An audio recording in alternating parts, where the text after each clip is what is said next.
नमस्कार प्यारे विद्यार्थियों, आप सभी का स्वागत करते हैं कमाल की पाठशाला में। हमारा जो टॉपिक था वो था विभाज्यता की जांच। जैसा कि हम पढ़ रहे थे विभाज्यता की जांच किस प्रकार से करते हैं, यानी कि हमने ये जाना था कि ये जांच किस लिए ज़रूरी है, यानी कि क्यों करते हैं। तो कुछ इस प्रकार के क्वेश्चन पूछे जाते हैं कि मान लीजिए हमारे पास कोई संख्या दी गई है और हमें पूछ लिया जाए कि 7 से विभाजित होने वाली संख्या कौन सी है, और हमारे पास कुछ ऑप्शन दे दिया जाए। तो हमें अगर उनके गुण के बारे में पता होगा तो हम आसानी से कर सकते हैं।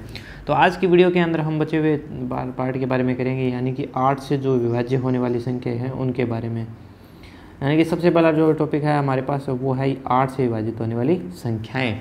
तो किस प्रकार से हम ज्ञात करेंगे, तो सबसे पहले हम जान लेते हैं 8 के गुण, यानी कि ऐसे किस प्रकार के गुण आए तो हम कह सकते हैं कि वह संख्या पूर्णतः 8 से जो है वो विभाज्य होगी या नहीं। तो इसके लिए हम क्या करेंगे, सबसे पहले हम जांच करेंगे जो हमारे पास जो बड़ी से बड़ी संख्या दी गई है या भाग देना है या गुणा करना है तो उसके बारे में। तो उसके जो अंतिम हम है 3 अंक लेंगे। सबसे पहले हम क्या करेंगे, उसके जो अंतिम 3 अंक, तो अंतिम 3 अंक क्या हो, या तो शून्य हो, अंतिम 3 अंक शून्य हो तो वह संख्या 8 से पूर्णतः विभाजित होगी। और दूसरी चीज़ कहती है कि जो इसके अंतिम 3 अंक है वो 8 से विभक्त हो। अंतिम 3 अंक जो है वो 3 अंक 8 से विभक्त हो। अगर इस प्रकार की जो संख्याएं हैं होती है तो हमारे पास कह सकते हैं कि जो हमारे पास जो संख्या है वो किस प्रकार से 8 से विभाज्य होगी। तो इसकी जांच के लिए हम क्या करते हैं, एक क्वेश्चन की जांच करते हैं। तो मान लीजिए हमारे पास एक क्वेश्चन दिया गया है जिसके अंदर कहा गया है कि 14,872 है वो क्या 8 से विभक्त होता है, यानी कि उसका जो शेषफल है वो क्या शून्य प्राप्त होता है। तो इसकी जांच कर लेते हैं सबसे पहले। तो हमने कहा था कि इसके जो अंतिम 3 अंक है वो शून्य होने चाहिए। तो सबसे पहले हम देखते हैं कि इसके जो अंतिम 3 अंक वो क्या शून्य है। तो सबसे पहले हमने देखा कि इसके जो अंतिम 3 अंक है वो शून्य नहीं है। तो इसके लिए हमने दूसरे गुण को देखा जो कहता है कि अंतिम 3 अंक 8 से विभक्त हो। तो हम इसके अंतिम 3 अंकों को ले लेते हैं 872 और हम देखते हैं कि क्या ये 8 से विभक्त है या नहीं। तो इसके लिए हम इसकी जांच कर लेते हैं। तो हमने देखा कि इसकी जांच के लिए हम क्या करते हैं, 872 को ले लेते हैं। तो सबसे पहले हमने इससे 8 से भाग दिया तो 1 पे गया 8, फिर हमारे पास यहाँ पे बचा 0, यहाँ पे एक 7 आ गया। यहाँ से 7 में इसका भाग नहीं जाता क्योंकि यह संख्या छोटी है, इसको हम उतारेंगे तो इसके लिए यहाँ पे हमने लगा दिया 0 और ये हो गया 72। और हम जानते हैं कि 8 नहीं होता है 72, और यहाँ पे जो शेषफल है वो हमारे पास क्या बच गया, 0। यानी कि ये जो संख्या है वह पूर्णतः 8 से विभक्त होती है। तो हम कह सकते हैं कि जो क्वेश्चन है, यानी कि ये जो संख्या है 14,872 भी हमारे पास 8 से विभक्त होगी। यानी कि इसका जो शेषफल है वो हमारे पास क्या होगा, ये जो शेषफल है वो हमारे पास 0 प्राप्त होगा। बड़ी आसानी के साथ हमने इस क्वेश्चन को हल कर लिया। वरना हम क्या करते, इस पूरी संख्या को 14,872 को 8 से भाग देते और इसमें काफ़ी ज़्यादा समय लग जाता। यानी कि हमने जो है वो आधा समय यहाँ से इस प्रकार से हमने इसको क्या हुआ, बचत कर ली। तो अब हम देखते हैं 9 से विभाज्य होने वाली संख्याओं के गुणों के बारे में।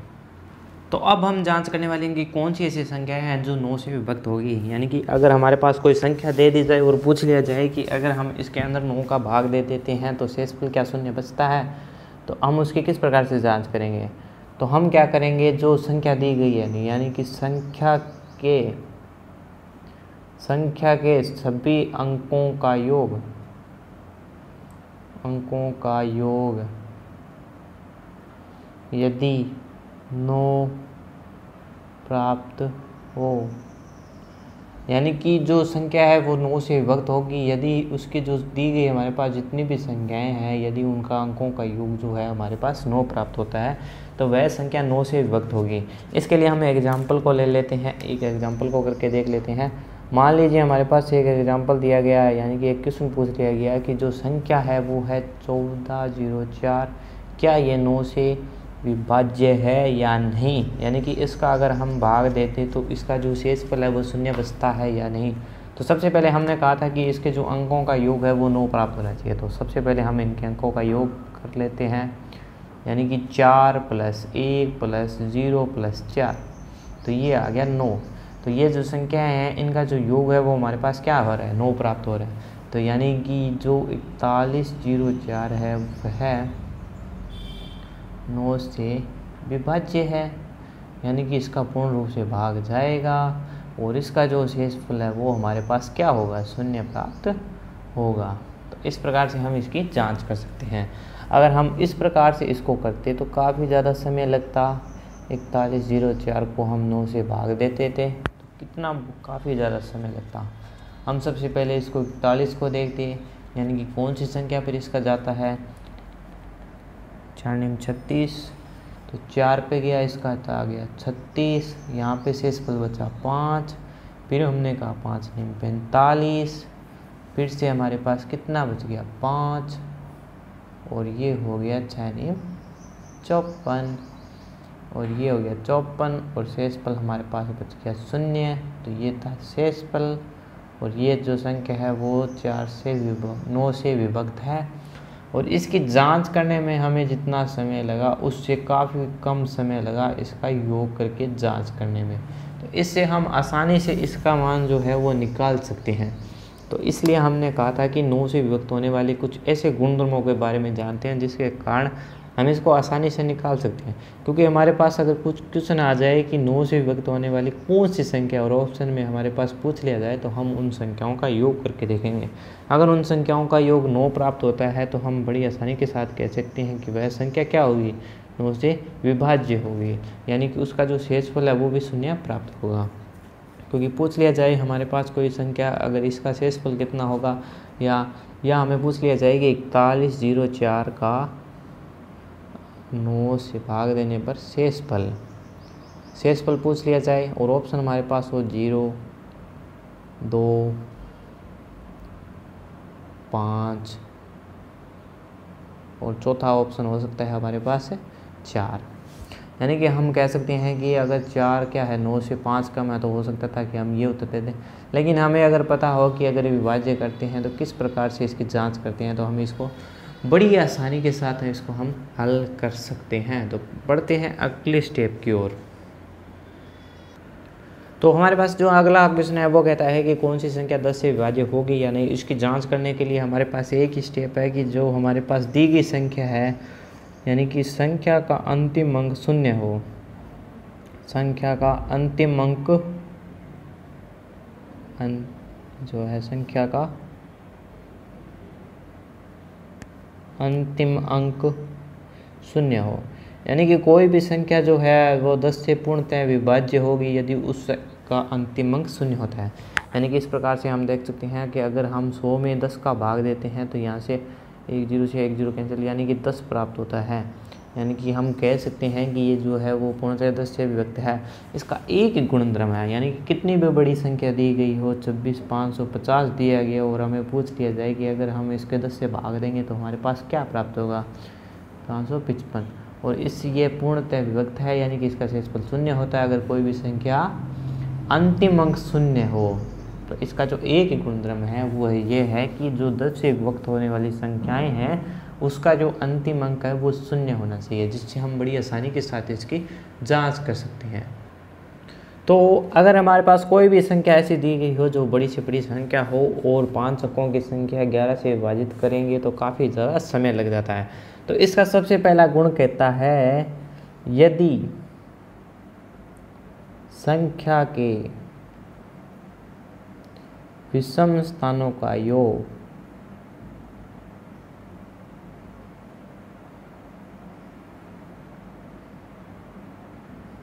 वह सम स्थानों का योग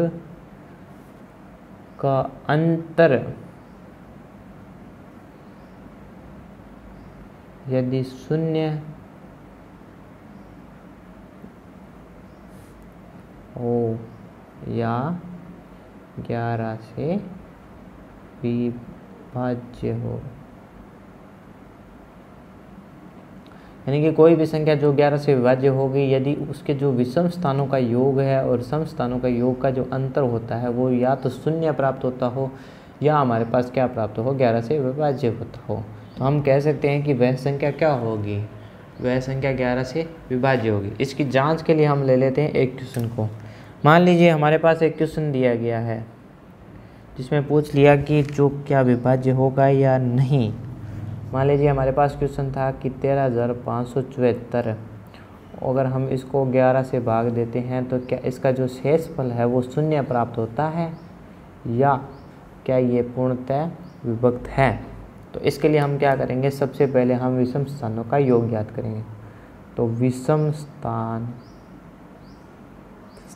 का योग, तो इसका विषम स्थानों का हम योग ज्ञात करने जा रहे हैं। तो हम सबसे पहले देखें कौन कौन सा स्थान विषम है इसके लिए। तो यहाँ से शुरू करते हैं। 1 है विषम स्थान पे, 2 3 है सम स्थान पे, फिर है 5 हमारे पास विषम स्थान पे, फिर हमारे पास है 4 विषम स्थान पे। तो इसका जो योग हो गया वो हो गया हमारे पास 10। इसी प्रकार हम विषम स्थान के लिए भी योग ज्ञात कर लेते हैं, सम स्थानों का योग। तो इसके लिए हम सम स्थानों का भी योग ज्ञात कर लेते हैं। सम स्थानों का योग किस प्रकार से ज्ञात करेंगे, तो 3 जो है वो सम स्थान के ऊपर आता है, यानी कि ये जो 3 है वो हमारे पास कौन से स्थान पे, सम स्थान पे। इसके बाद में जो 7 है वो सम स्थान पे आता है हमारे पास, यानी कि ये जो योग हो गया 10। और हमने कहा था कि इसका जो अंतर है वो शून्य हो, तो ये क्या होगी, जो हमारे पास अंतर है वो शून्य आ गया है, यानी कि ये जो संख्या है 13,574 वो क्या होगी, 11 से विभाज्य होगी। और इसका जो शेषफल है वो हमारे पास कौन सा प्राप्त होगा, वो होगा हमारे पास शून्य। ठीक है, तो इस प्रकार से हम किसी भी संख्या की जांच कर सकते हैं। अब हम देखते हैं 11 से विभाज्य होने वाली एक और गुण। तो एक और नियम कहता है कि यदि कोई सी संख्या की पुनरावृत्ति सम में हो, किसी संख्या की पुनरावृत्ति सम में हो, कहने का अर्थ है कि जो संख्याओं के जो यानी कि जो संख्या है इनका अंक है वो सम होने चाहिए। यानी कि जो संख्या है, यानी कि हमने कहा था कि अगर मान लीजिए मैं लेता हूँ 1 1 1 1, तो ये कितना हो गया, यानी कि आप देख सकते हो कि ये जो 4 अंक है, यानी कि 4 क्या है, एक सम संख्या है। हम कह सकते हैं कि विषम है, लेकिन जो 4 है वो संख्याओं के जो अंक है, यानी कि संख्या कितने अंकों की संख्याएं हैं, ये जो है वो 4 है, यानी कि सम होनी चाहिए। तो हम कह सकते हैं कि अगर इसको 11 से भाग देंगे तो हमारे पास क्या प्राप्त होगा, सम प्राप्त हो नहीं, ये क्या होगा, पूर्णतः विभाज्य होगा। और इसका जो शेषफल है ना वो हमारे पास कितना प्राप्त होगा, शून्य। इसी प्रकार हम देख सकते हैं कि अगर मान लीजिए हमारे पास 22 को अगर मैं भाग दूं 11 से, तो भी हमारे पास क्या आ रहा है, ये पूर्णतः 2 से विभाज्य हो रहा है। और इसका जो शेषफल है वो आ रहा है शून्य, यानी कि ये जो यहाँ पे क्या है, ये 2 है वो क्या है, सम स्थान है।